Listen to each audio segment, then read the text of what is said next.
Welcome back, baseball fans. How are y'all today? Today is Sunday, November 27th. That's Shelby. We have super special guest, ApolloDez. Most everybody should know from Apollo HOU. If you don't know, now you do. I am not going to lie, just a tiny bit starstruck. I'm fighting it very hard, Des. So I would kind of fall over my words anyhow, because I am who I am, and, words are hard. But is this episode 16 or episode 17, Shelby? I don't know. We've been on like a hiatus and we've been out of it. So I don't know. It doesn't feel real though, because it's like not baseball season anymore. It's not baseball season. It is, I want to say hot stove season. It's not hot stove season either. It's like lukewarm stove season. It's so boring right now. Someone needs to do something. But we're going to get into it. But first, we're going to drink. I don't know what I had. I had Four Roses single barrel. You can kind of see nice. it over my beautiful choice. That's a great choice. It was a birthday present. So that was why we took the hiatus, because someone turned 40, not Shelby. So obviously not Des either. So there only leaves one of us. Happy birthday. Yeah. The Loft 18 birthday party was a hit. I loved it. So we'll be back. This was a birthday present. Four Roses, single barrel. For our YouTube people, I'm holding the bottle up. For our non-YouTube people, still holding the bottle up. As you know, this is not an actual bourbon podcast. I don't know the difference between bourbon and whiskey, and I don't have any sort of notes on anything. I'm going to just drink it and tell you if it's good or not. Shelby, what are you drinking?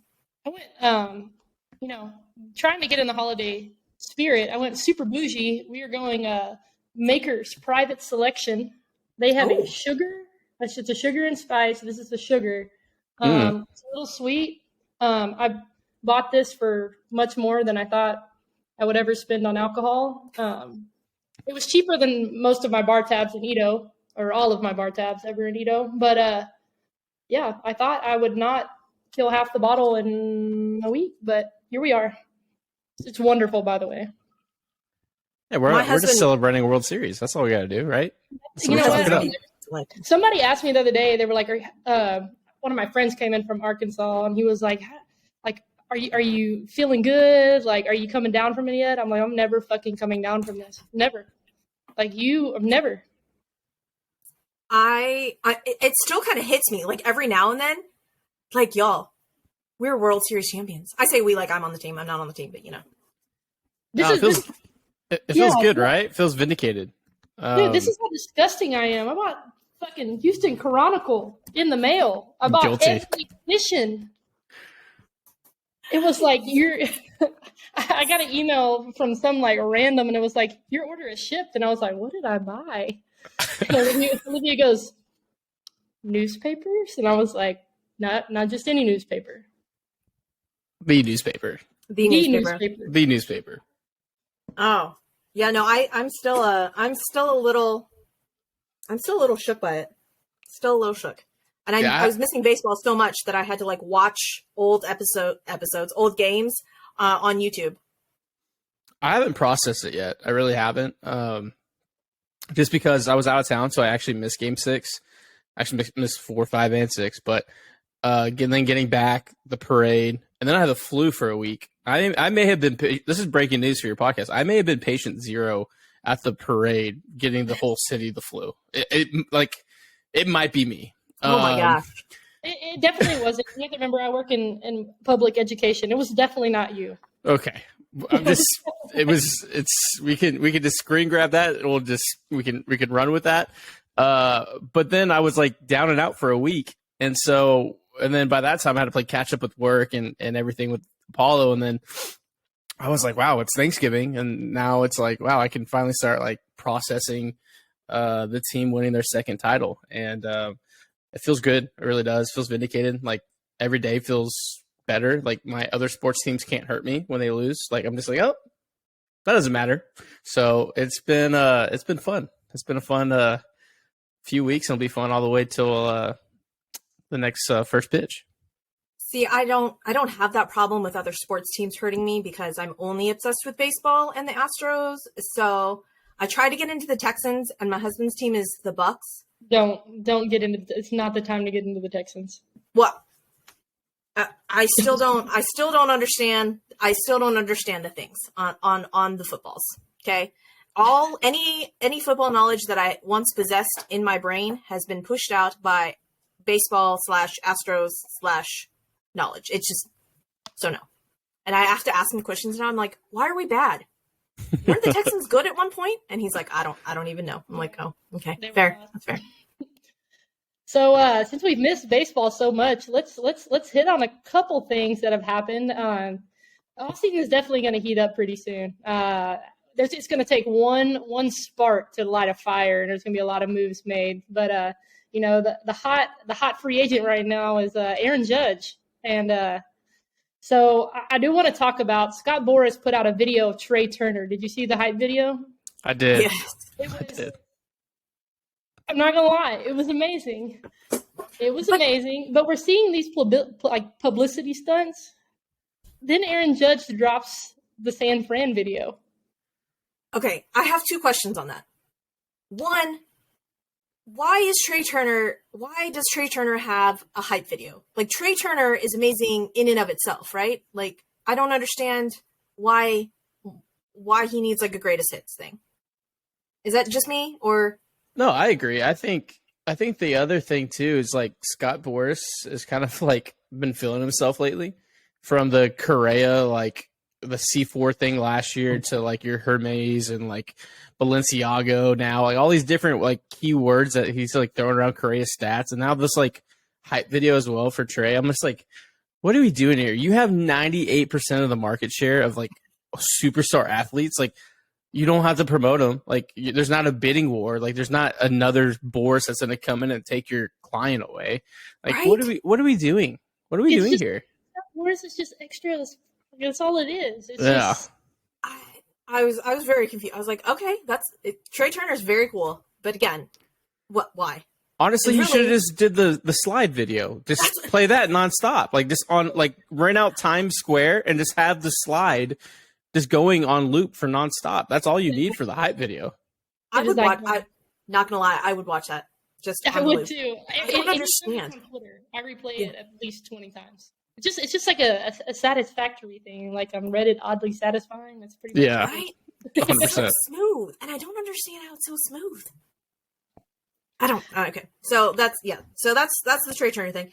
So on a scale of 1 to 93,000, how staged was that video of Aaron Judge just randomly in a hotel lobby?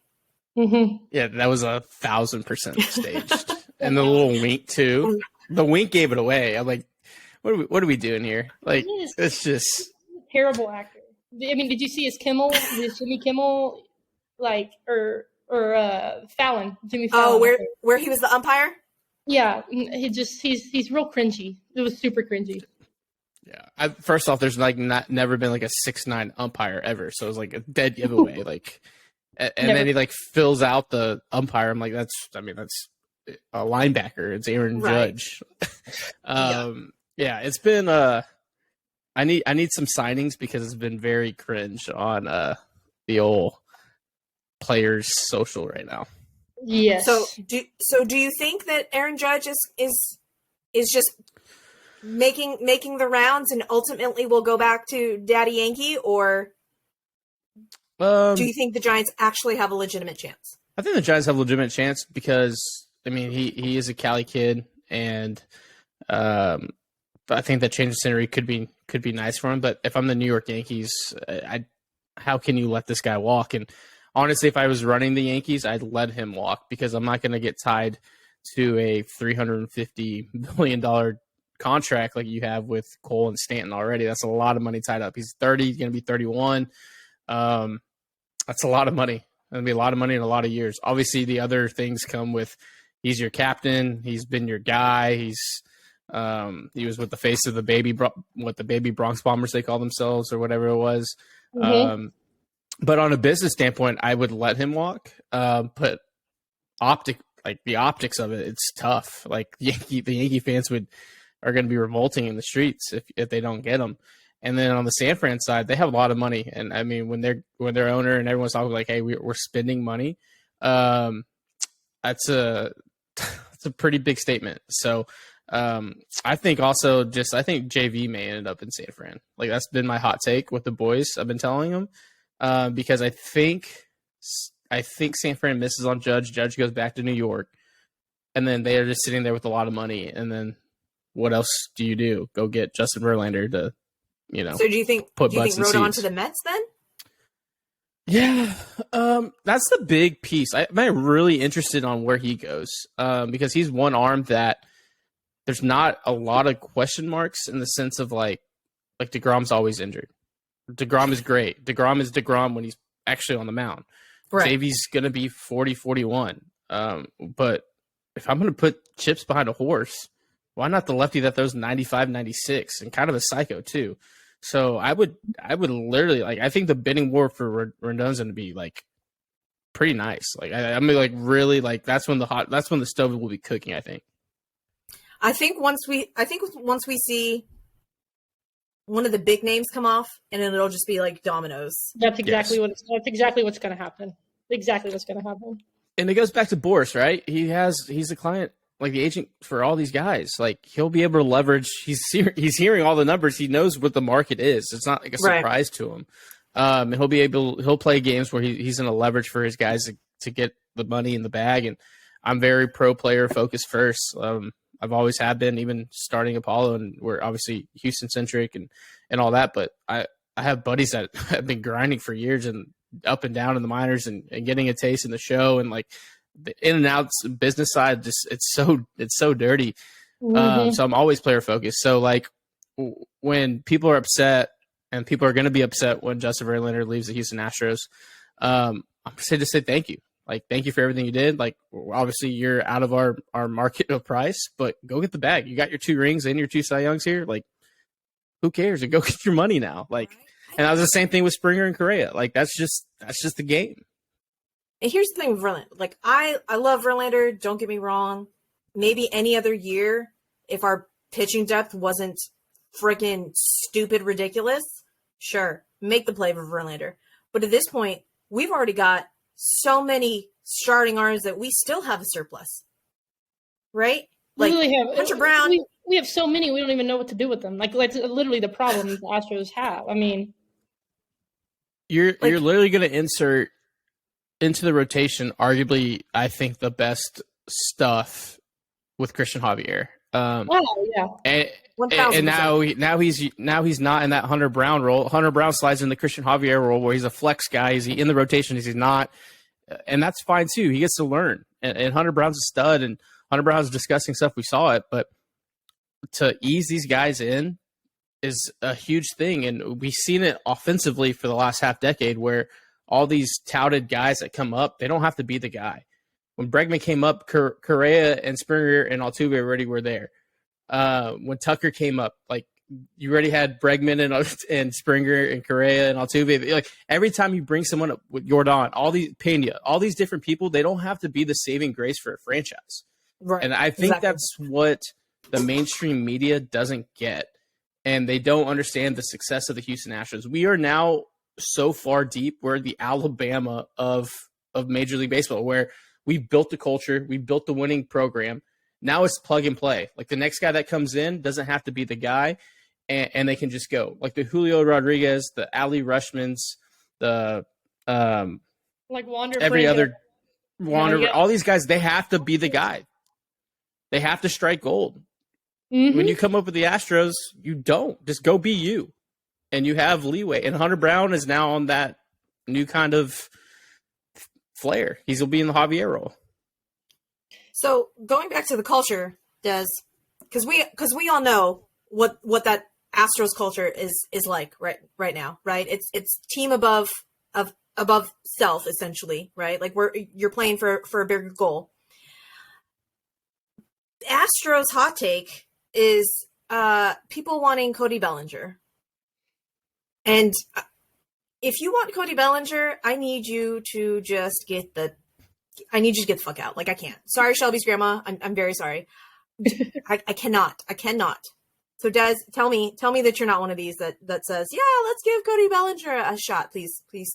I'm not. I'm out on Belli. I mean, if it was like a 1 year, like 1.2, I guess, like, or like a league minimum invite, but there's just too much bad blood there, and not enough to, like, if he was still like an MVP superstar, then maybe.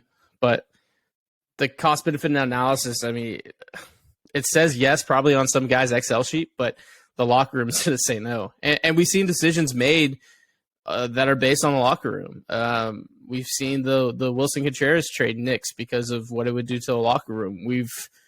I heard some things about Jose Urquidy being moved and some people putting their foot down was like, hey, we need this guy. Like, and that was player driven. And so the players have a huge role in this organizational talk to a level, which I don't think other teams have. But that goes to the culture, and you bring in a guy like Belli who's said all the things he said, and then all the other things, like it's not worth the squeeze. I mean, the only Dodger I really ever wanted from that 17 team offensively was Jock Peterson. Like, if we would have got Jock, I'd be like, hell yeah. But that's just he's really good. But anyone else, I'm just like, do we really need those guys? Yeah, no, it will 1,000% be a locker room killer, and I mean, I think the fan base would be out to get Cody Bellinger. He's easily he might be number one on the Astros hit list, to be honest. I mean, it's arguably number one on the hit list.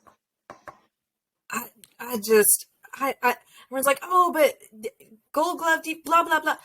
Okay, guys, like, I'm so sorry. What more does Chaz freaking McCormick need to do for y'all to earn the center field job? Did he literally not put his body at risk going through a freaking like fence I can't. Yeah, like, to play devil's advocate, like the Belli stuff for having like the first baseman center field type like platoon guy, but you have Chaz. I'm still very much a whole rehab year for Jake Myers. I think is gonna be really good for him. I know they rushed him back. I still think he's capable of playing in the show and playing for the Houston Astros. The first base side is like everyone. I don't know where you guys stand. Everyone's trying to like forcing the Jose Abreu thing. I'd rather give Yuli 1 year, like $2.5 million, like league minimum, than pay a 37-year-old Jose Abreu. Like, I get the numbers and I get all that. Like, I'm not on the Abreu train. I'm not on the Josh Bell train. I think you just really, run it back, right? If we're gonna put anyone there, like, offer Trey Mancini some money, and then maybe with some more extra playing time, Trey Mancini can get a swing back.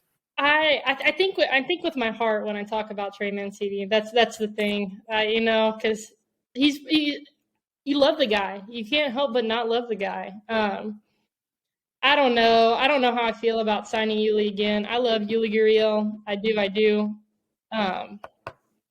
It's going to be interesting, to say the least. I'm kind of in the middle. I don't really have a side to say. We're going to talk about free agents. We're going to talk about Astros free agents here. I do like Josh Bell. Do you? I do like Josh Bell.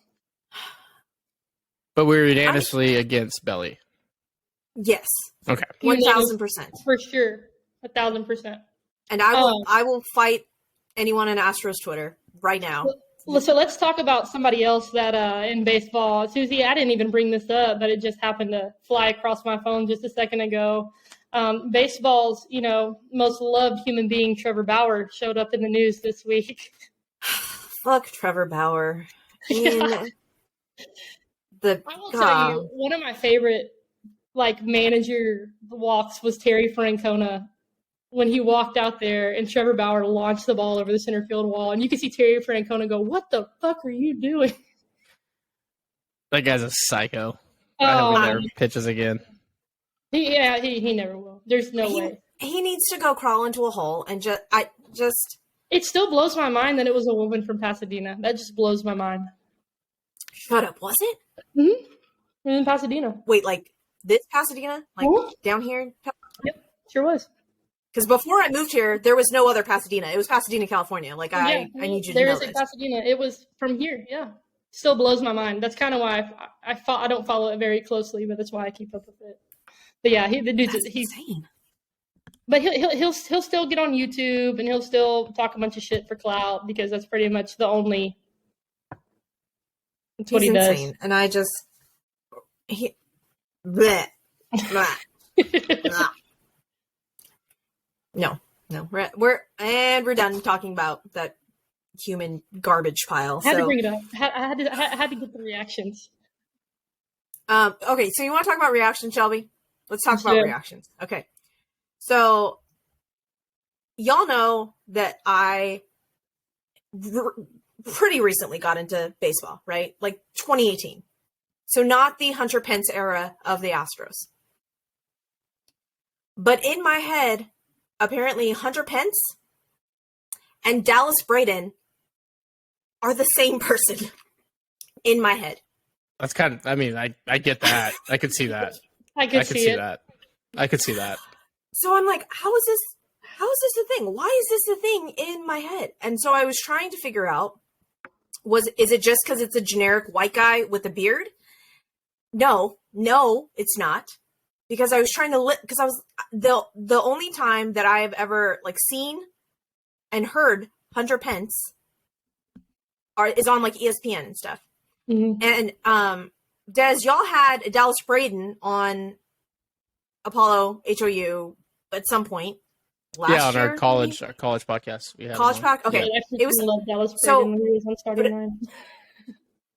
But apparently, yeah. Okay, so I listened to him now on starting nine. But he's not on starting nine anymore. He's on Baseball's Dead with Jared Carrabis because Jared Carrabis is no longer on Barstool or whatever the beef is. I don't know.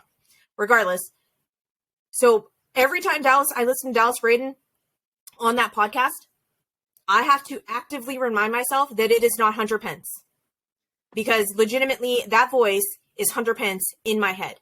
And I was like, why is this a thing? So then I go and listen to Hunter Pence on his like TikToks and stuff. And it is the same freaking voice. And I don't understand. And it literally dawned on me like 2 weeks ago that Hunter Pence and Dallas Braden are two totally, completely separate people. Well, I think because they both have the Marv vibe from Home Alone, where they just had the grungy, like patchy beard and then like the curly hair, like it kind of all molds from that on my side. But also like they're both really good on camera and like doing content. 1,000%. So I think that's like how I always like morph them as well. So okay, so apparently Spencer Strider and Dylan Cease, same person. Dallas Braden, Hunter Pence, same person. So apparently I just have problems with white people and then just meshing in my head. Facial hair. And facial hair. That's done. See? Maybe it's because I'm Asian. I don't know. That's so, So speaking of free agents, can we talk about Correa to the Dodgers?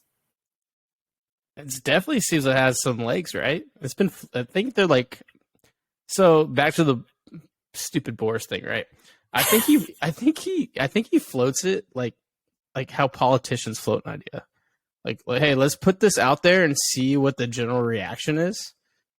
And then we make a decision. And I think that's what's happening with Carlos Correa. Because it makes a lot of sense. And it's not like Belli coming to Houston because Belli's a shell of himself. It's kind of funny when the video rooms get tightened up, the fall off, where the sustained success of the Houston Astros just keep going. And with Carlos Correa, it makes sense for the Dodgers to kick the tires on that. It's really interesting how they keep floating that out.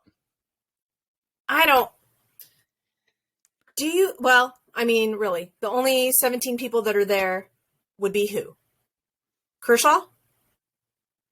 Because Turner's gone, Belli's gone. Well, maybe gone. I don't know. Or do you think they bring Turner back on a league minimum offer?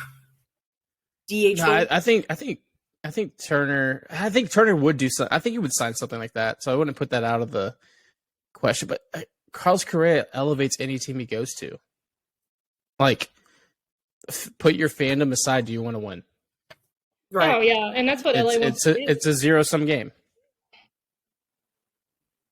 I see, and obviously, I don't have disrespectful feelings for Correa, but it's just one of those that, like, I don't have those, like, I don't have that deep-seated love for Carlos Correa. So for me, I'm like, Correa to the Dodgers, whatever.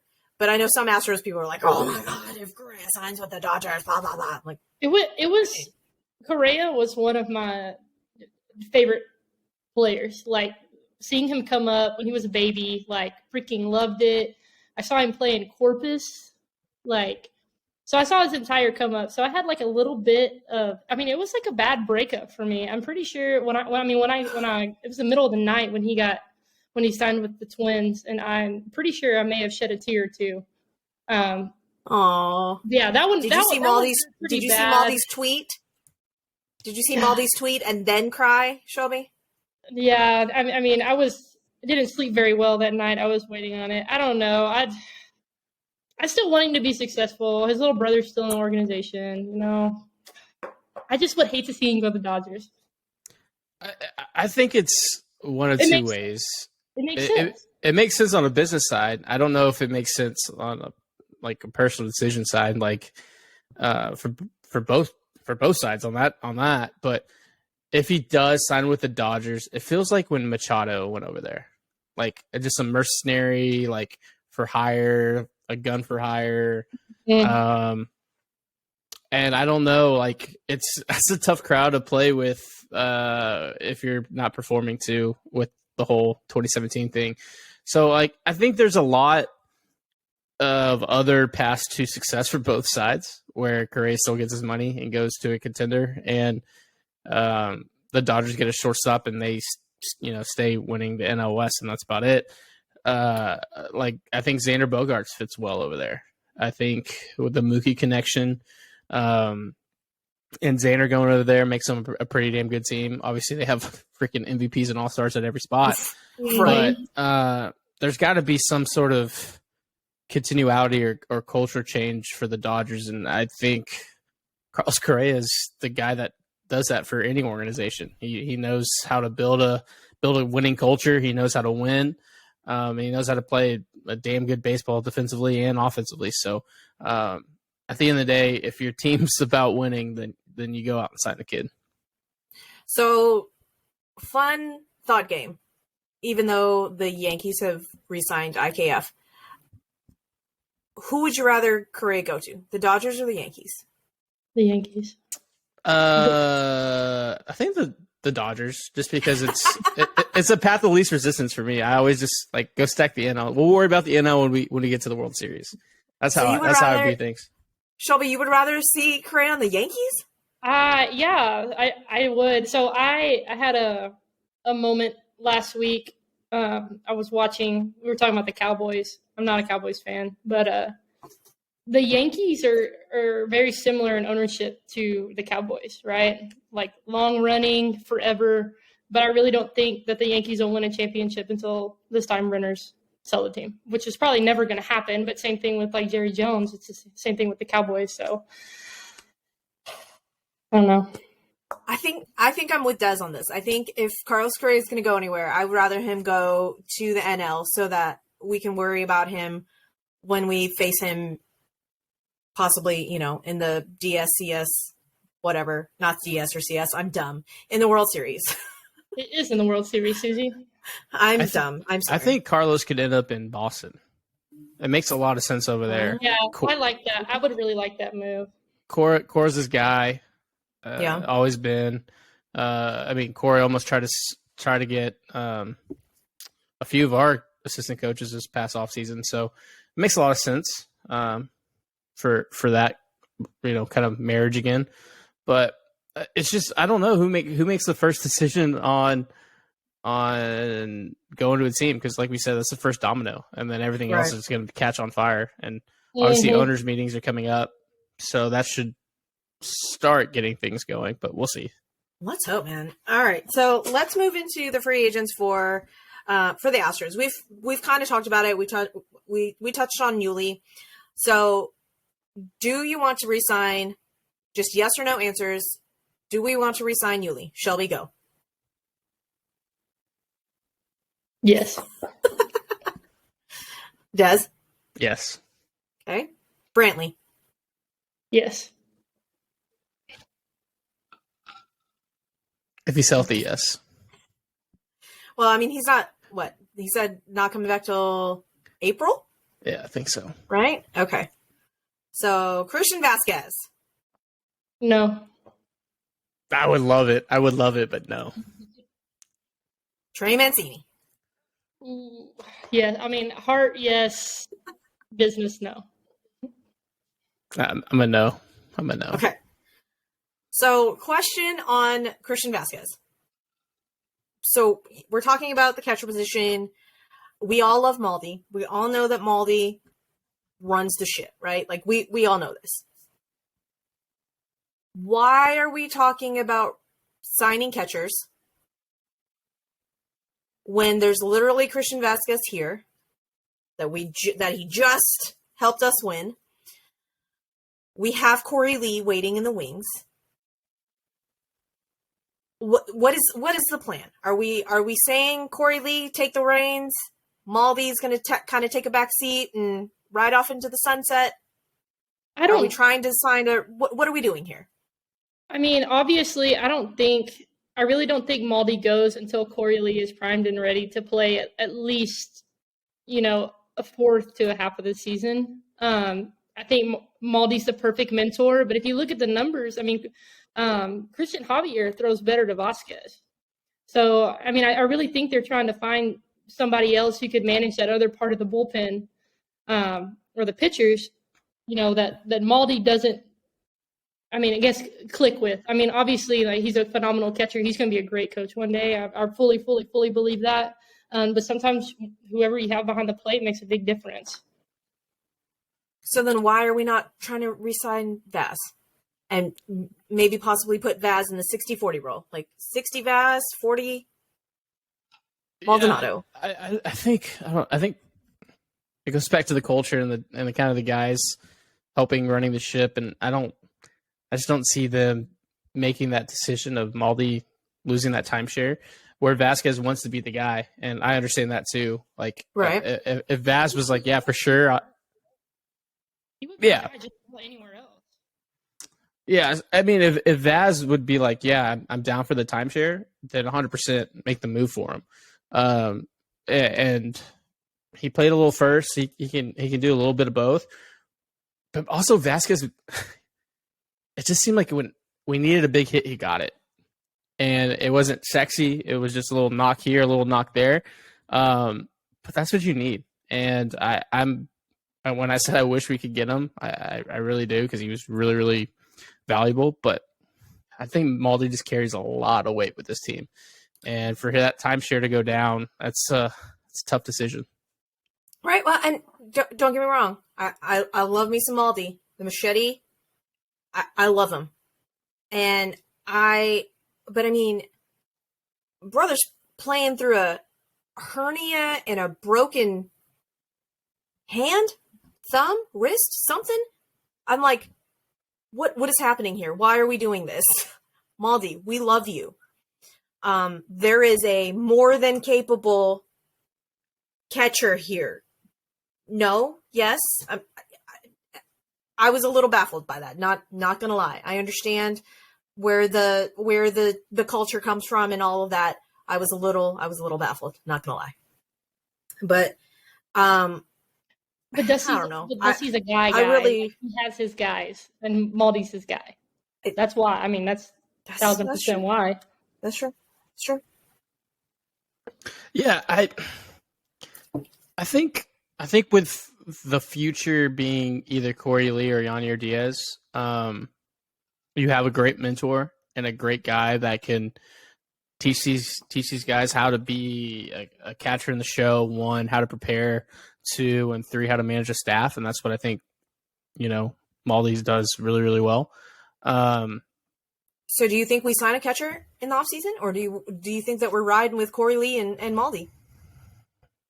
Yeah, I think it's either Corey or Yonir Diaz being that number 2, and I think they just roll with it. As bad as I want Vasquez to be that guy, I even buy an Astros jersey of Vasquez just because I loved his approach at hitting, and I know he's only here for 2 months, but man, I think they're just gonna roll with Maldi and the young guys. And if you have to make a decision to go get a guy, obviously Urquidy's name's been thrown out in the trade scenarios. Seems over the last year and a half, we still have like 2 or 3 years of control left of him. The Blue Jays, have like 3 catchers that are big league ready. That's someone you can make a trade with if you want to go that route. But I think you just roll with the young bucks, learning from Maldi. So, do we think that we're going to run with Brantley? I think so. Yeah. I mean, like, when you listen to these guys interview, like the 1 guy year.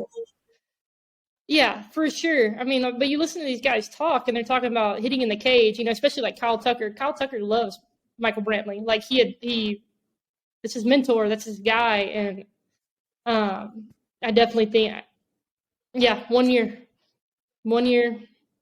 roll with it. I say like 1 year, 12 million. Like I came up with that number. I have no idea on money on any of it, so I'm just like parroting other people. But I think we bring back Brantley on a 1 year some sort of money deal. Obviously, some sort of money.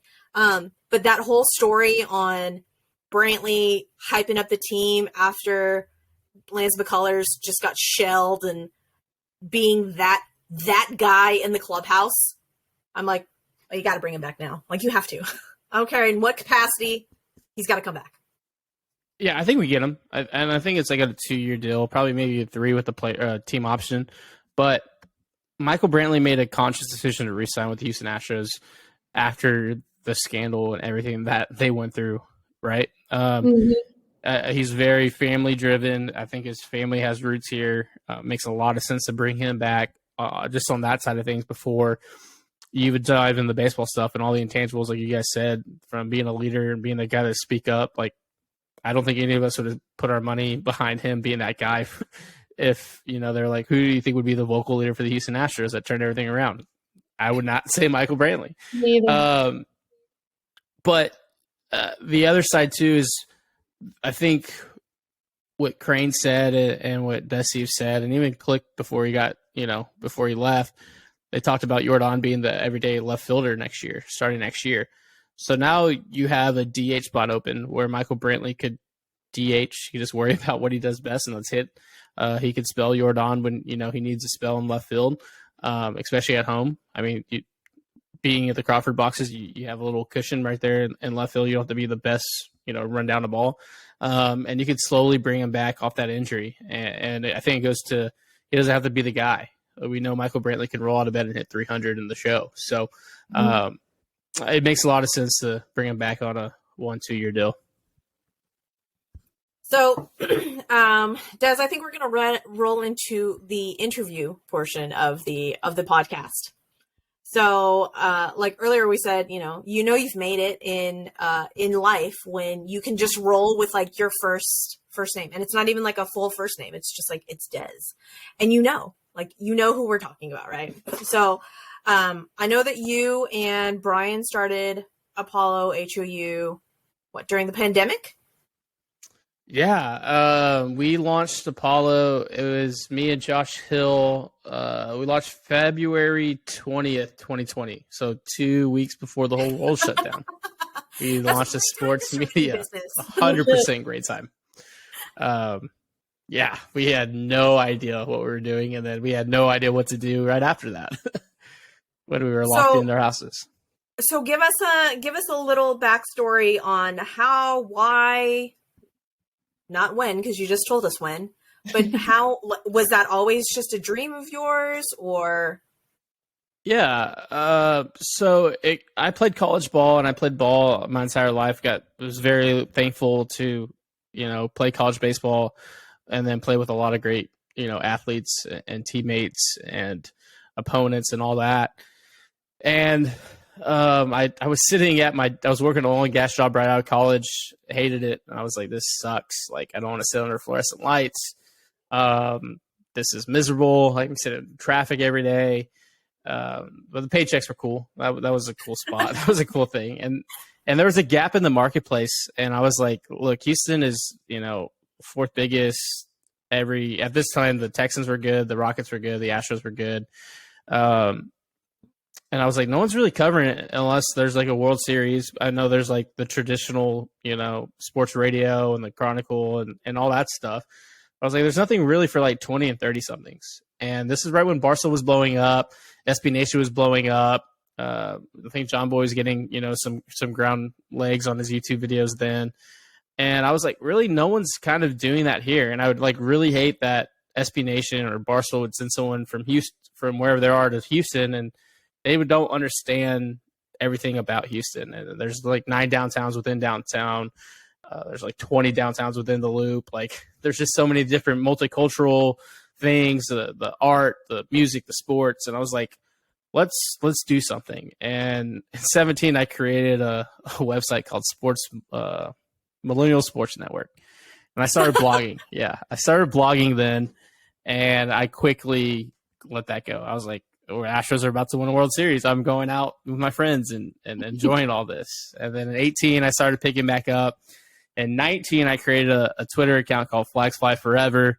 Started blogging more, got 2 guys to blog. And my co-founder, Josh, actually had this video that should have went viral. He did a Full House parody with the Houston Astros. I saw that. That's awesome. I'm gonna have to dig that up. It's great. It was Family Matters. It was Family Matters. Family Matters or Full House, one of the two. I can't remember. It was great.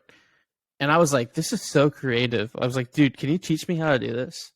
And then he started trying to. Is this Josh, like Josh Strohs? Is that? Yeah, Josh Strohs. Yeah. Okay. Yeah. And I was like, can you teach me how to do this? And he tried to explain this to me. I was like, dude, this is just Latin, what you just said. Like, this is kind of my vision. This is what I do. Obviously, I'm on the camera, and I'm front-facing doing blogs, doing all this stuff. You're on the back end. You're, like, a creative genius. Like, you want to do this? And he was like, yeah, sure.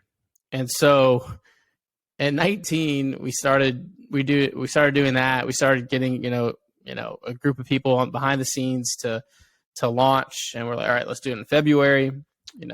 Spring training's right there. We can just go to market. And so that kind of was like the precursor to Apollo. And then we landed on the Apollo name and theme, and we launched.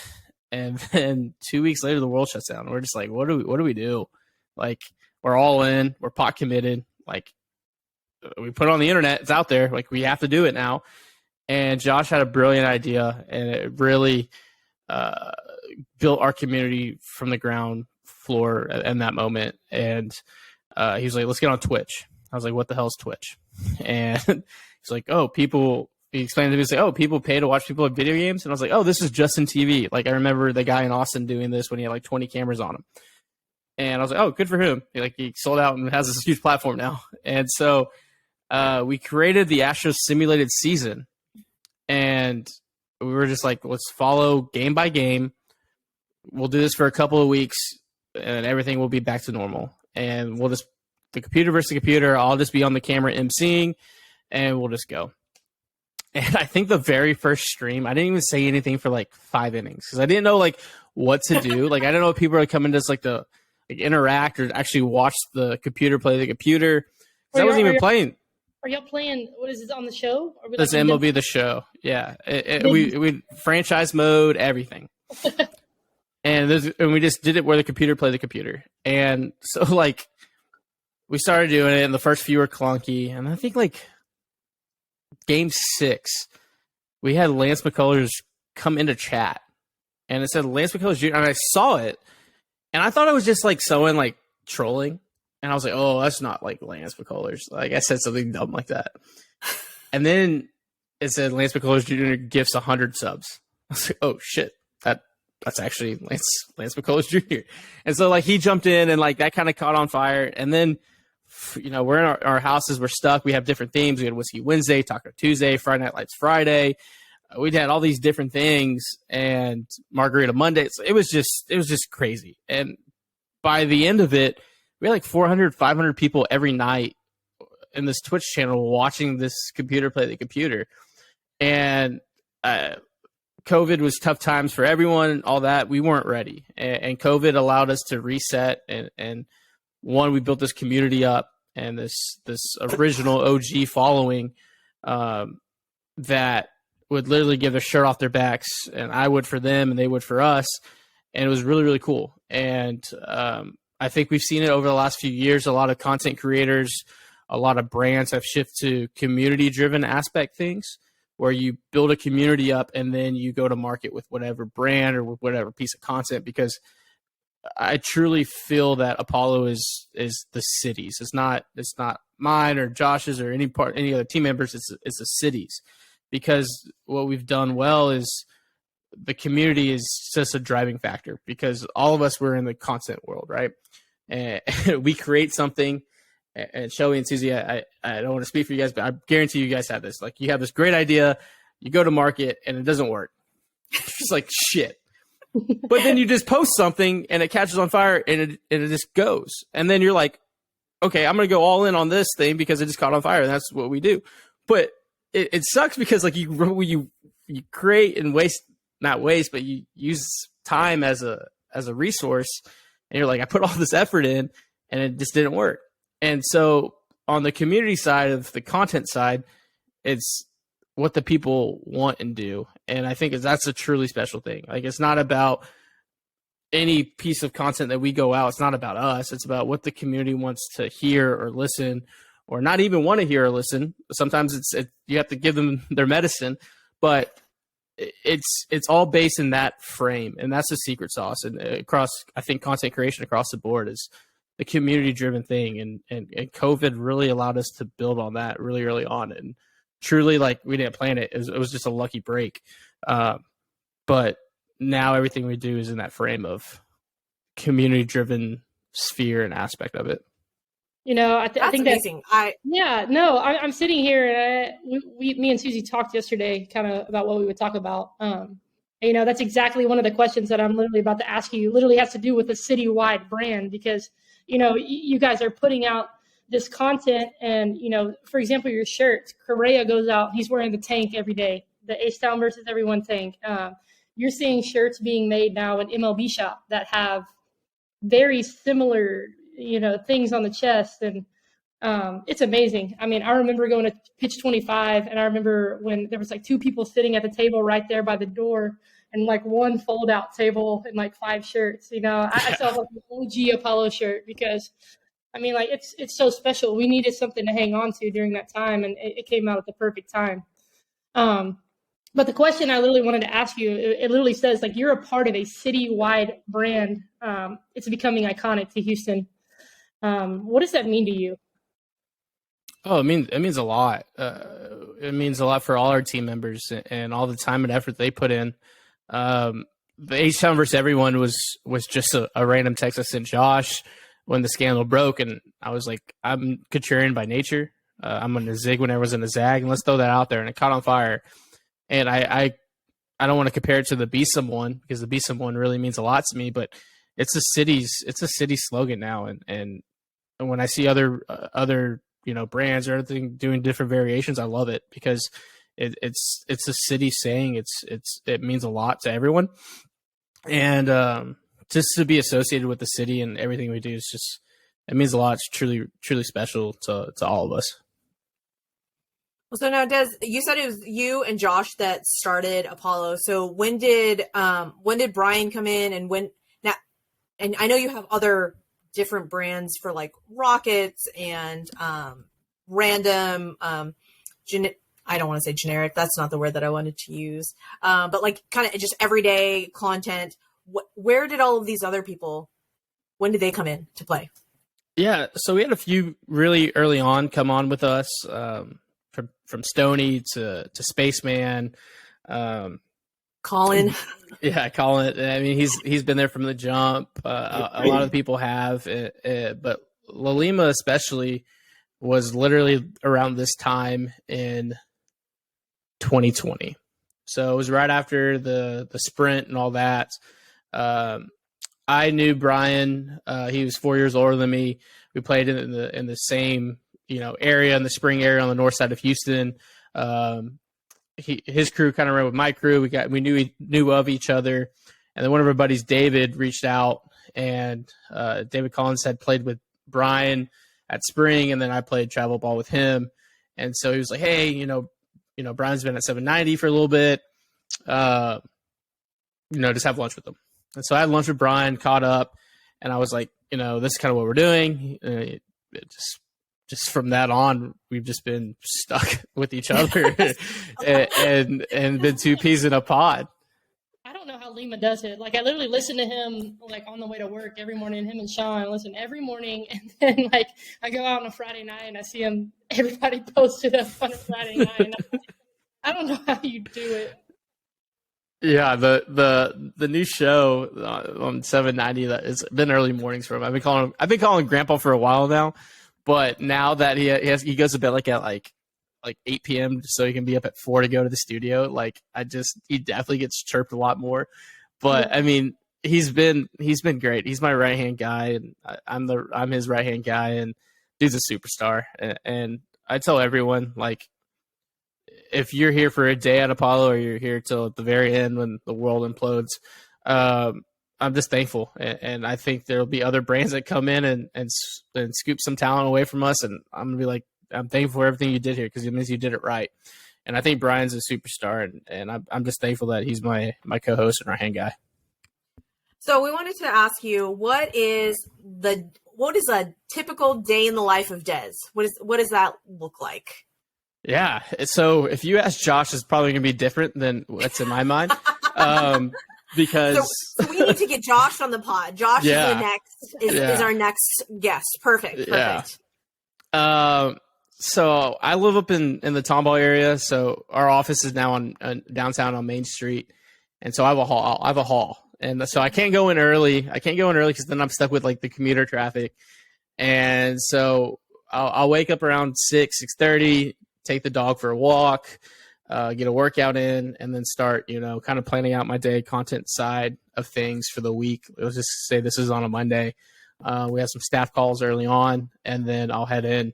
And by that time, it's like 11. And so, like, I'm doing stuff, Josh. If you're watching, I do stuff before I actually get into the office. I probably spend about 20 minutes trying to find parking downtown. Like, I will just find a spot. I don't like parallel parking. Like, it's just like an irrational fear. I just get in my head. So like, I will make sure I have a spot where I can just drive in, and it doesn't matter.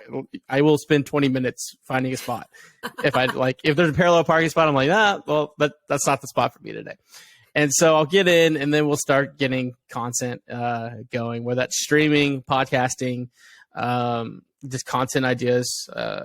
We're at a point now where we're onboarding more people, so we have actual like employees and people in the office, and we're just doing kind of like roundtables, talking and bouncing ideas. We're doing a new show that is going to start in 2 weeks, and it just really came out from one of those content bouncing ideas. It's going to be called Super Bake Sports, and where we. Yes. It's a play on words, so it's both sides. So we're gonna get baked, and then this is a spoiler alert. We're gonna have an easy bake oven, and it's a play on drunk history too. And we haven't really. We're like at the 10-yard line.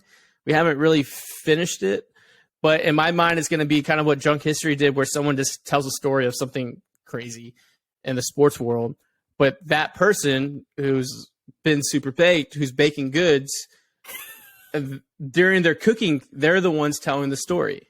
I can't freaking wait for this. I'm so excited about this.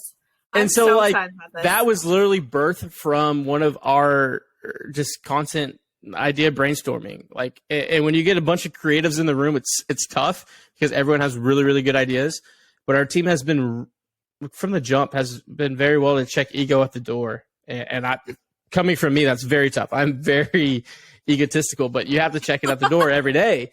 And especially on the creative side. And so we'll start riffing and we'll start working through things and we'll start going.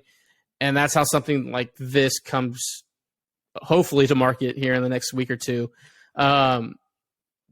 So that's kind of the day. And then we'll end up, going to a bar downtown, riffing still, whatever it is, and start planning for the next day and then drive all the way back up to Tomball. Not drinking and driving if we went to the bar, obviously Ubering.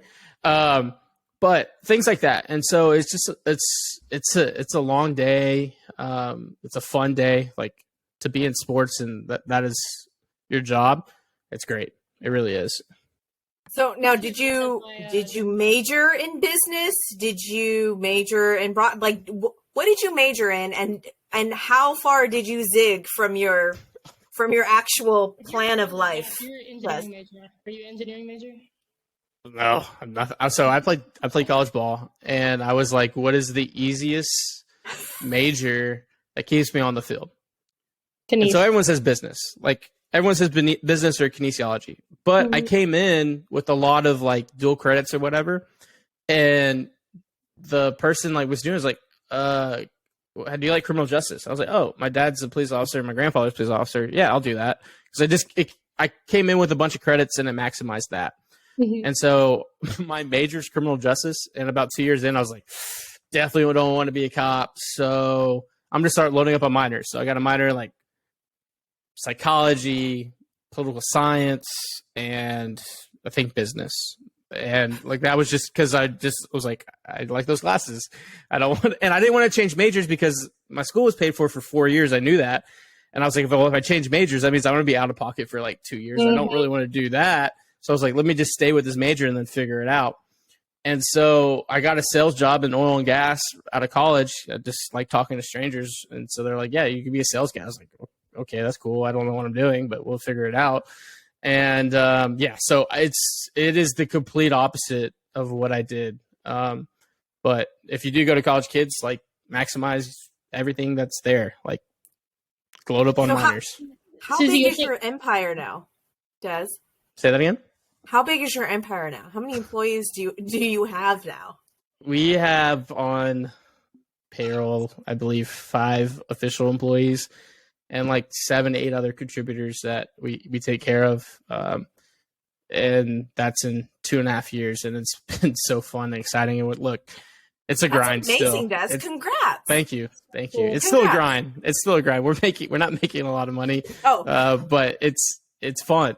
It's fun. And in my quote unquote big girl job, I'm a photographer. I own my own job. I own my own business. And so trust me when I say that I totally understand how it is trying to hire other people and paying them a livable wage. It's not easy. So congrats. That is huge. So I give you all of the golf claps. Well, and I don't say that sarcastically. I'm very sorry if it sounds sarcastic. I played ball at U of H, and so I think it's interesting that you were in sales because that's what they do when you have your college athlete career fairs. Everybody is in sales. I think I had my first interview when I got done playing ball at U of H was with a insurance sales agency. So, but yeah, I was a sports administration major because I was I really wanted to work for the Astros, but I worked in marketing at U of H, so I got to email or do interviews with Herman and stuff. It was when they won the Peach Bowl. It was amazing.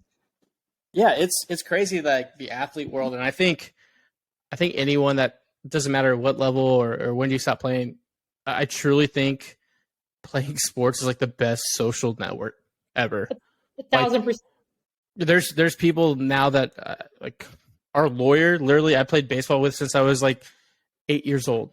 And he's a corporate lawyer, a big time job, and he's done some deals for us and all. I'm like, dude, I remember you sticking sunflower seeds up your nose. Are you I question him. He literally did this thing for us. It was 10 pages. And he knows I don't like to read things. I'm just what do I what do I really have to read? Do I have to read all 10 pages? And so then he sends me this thing and Matt, I love you, but I'm just bro, are you sure? I was questioning him because I grew up with him and so things like that. And some of our sponsors early on were guys that are working at companies and stuff. And hell, how I met Brian was through baseball, and so like I truly think on sports on any level, like that is the biggest social network you have. Doesn't matter how many Twitter followers and Facebook friends you have, like in real life, like what you have, that social network is huge.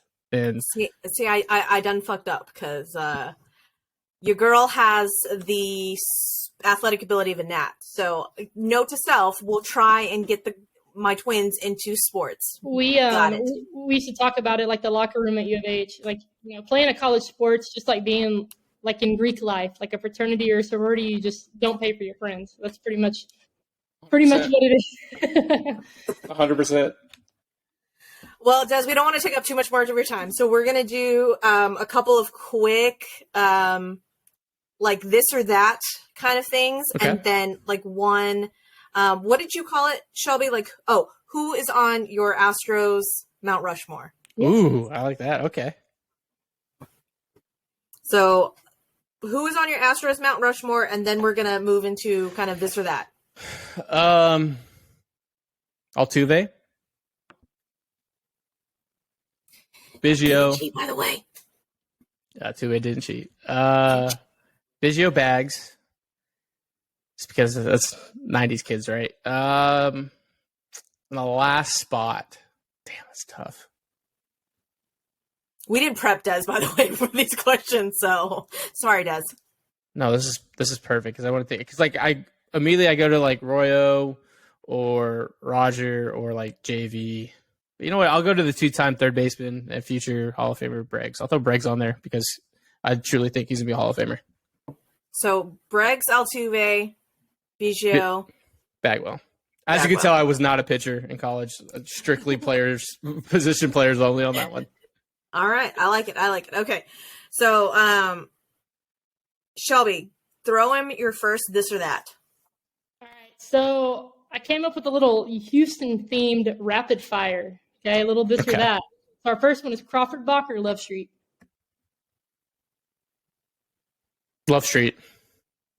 I'm like, we don't have sponsorship deals with either, so we have full range here. So this one I laughed at and then was like, oh wait, no, I'm actually going to be serious about it. So Pena or Correa?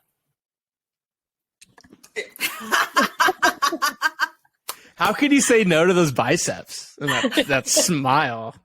Pena. The eyelashes. Yeah, I mean, the kid's got it. Thing. The kid's got it. He's a complete package. And I thought Correa was a complete package. It's Pena. It's Pena. I like you even more now, Des. I like you even more now. Paul Wall, Bun B. Oh, Bun B. That was tough. Well, you should be happy because those are literally the only questions we can come up with. That was tough. Right. No, I have two more, so I know I'll do a couple more sports. So, Davis Mills or David Carr? Gotta go Carr. That hair. The hair. I remember I saw him one time in like a Texas Roadhouse in Pearland, and I was like, man, this, if you can come out in public like this, you're, as an athlete, that's pretty intense. So, all right, last one I got, Pitch 25 or Cobos? I gotta go with my boy Cobo. Man, I'll tell you what, that place is popping. I remember I was going there when there was like 2 bartenders and stuff. Oh man, we watched the World Series there. It was a blast. Yeah, I saw y'all the videos. That was sick. It was like 500 million people out there. I don't know how we ended up in the front of the screen. Actually, I do. We got there like 2:00 in the afternoon. But and Olivia was posted up. She's like boxing out people. She's like, I got this. In her H-Town versus everybody hoodie. But... It's true. It's true. So, Des, we really want to thank you for coming on and being our very special guest. We appreciate that so much. So tell the people, if they're not already following you, where can they find you?